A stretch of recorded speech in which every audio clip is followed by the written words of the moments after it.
Hello and welcome. I'm Saeed from StoryPlanet.net. Dive right into the essence of the most captivating books without reading them cover to cover. Whether you're on the go, at the gym, or just relaxing at home, we offer you a unique and enriching listening experience. Today, we are exploring the book, Thoughts Without a Thinker, a creation by Mark Epstein. Thoughts Without a Thinker, 1995, examines the core tenets of Buddhism from a psychoanalytic perspective. It delves into how the practices of meditation and mindfulness can calm the mind, relieve suffering, and promote mental well-being. Before we delve into these revelations, it's interesting to note that Mark Epstein is a psychotherapist, Buddhist practitioner, and author who holds a Harvard education. His writings have been graciously endorsed by His Holiness the Dalai Lama.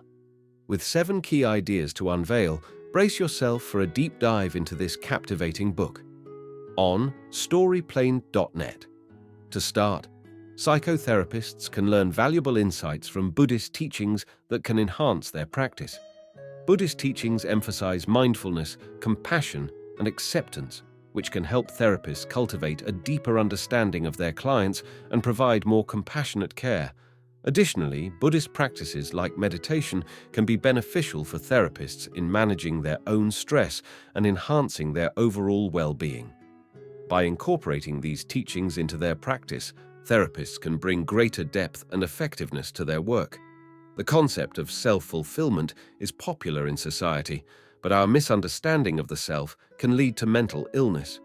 Psychoanalysts believe our suffering comes from a false conception of the self.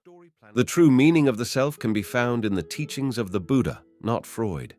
Buddhist wisdom can teach us how to detach from the self and understand no self. Enlightenment can be reached by focusing on the present moment and letting go of attachment. Westerners are compared to hungry ghosts, and paying attention to small details like the taste of toothpaste can lead to understanding. Key idea number 1. Buddhism and psychoanalysis both highlight the importance of recognizing and understanding shared emotions.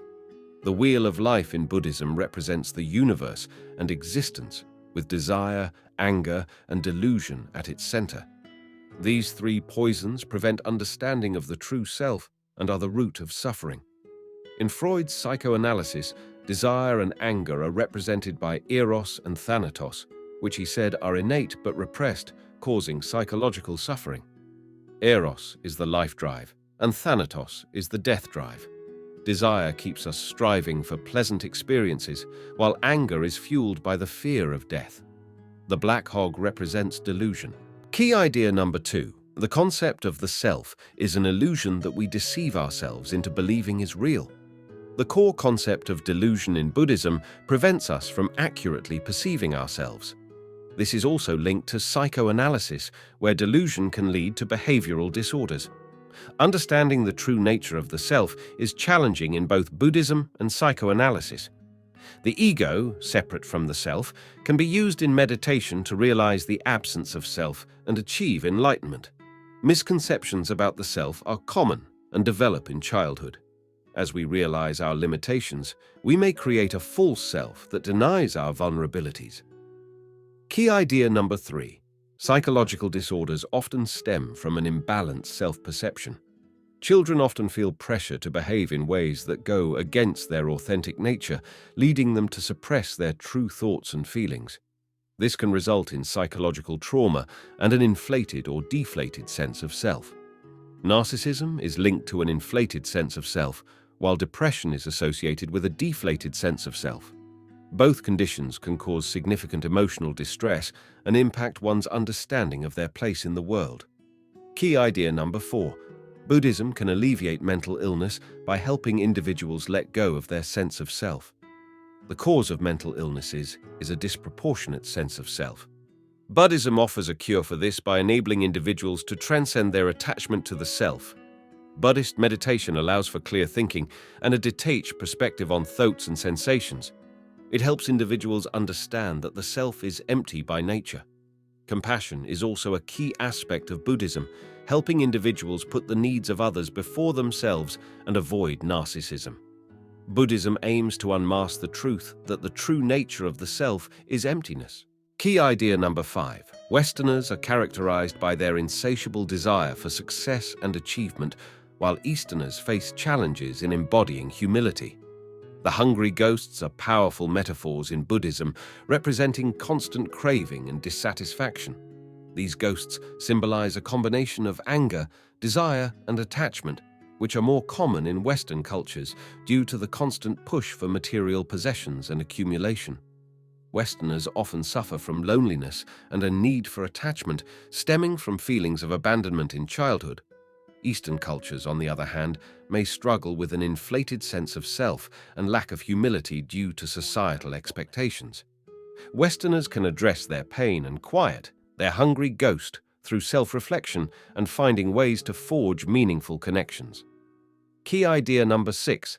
Buddhism provides guidance for effectively managing emotions. John Cage, an experimental musician, used the Buddhist technique of bare attention to make music with unusual sounds. This practice helped him accept and appreciate sounds that he had previously found annoying. Similarly, Buddhists observe their emotions without judgment. Freud believed that babies are happy because their needs are always met by a caregiver, but Buddhists had already discovered the power of non-judgmental observation to reconnect with this state of bliss. By using bare attention, one can learn to accept and handle emotions easily. An example is given of a patient named Sid, who learned to live with his pain by practicing bare attention instead of resorting to unhealthy behaviors. Key idea number 7. Mindfulness is a valuable practice that helps individuals feel connected to the present moment and find relief from suffering. Mindfulness is about focusing on the present moment by paying attention to your body and breath. It helps to stop excessive worrying and replaying painful experiences in your mind. Staying grounded in your body is key. Focusing on your breath is a good way to practice mindfulness and experience time as it happens. Mindfulness brings you into the present and helps reveal what is real in the current moment. In conclusion, the key message is that both Buddhism and psychoanalysis can help us understand human suffering, particularly the attachment to the idea of a self. Practicing Buddhism can lead to freedom from suffering and a sense of calm. The advice is to allow ourselves to feel pain and not deny it, as it is a natural part of being human. Further reading recommendation is Wherever You Go, There You Are by Jon Kabat-Zinn, which offers meditation practices for finding peace and tranquility in everyday life. Thank you for listening to this summary. If you enjoyed this exploration, we invite you to discover other fascinating books on storyplanet.net. Don't wait any longer. A multitude of books, stories, and knowledge await you there. See you soon on storyplanet.net.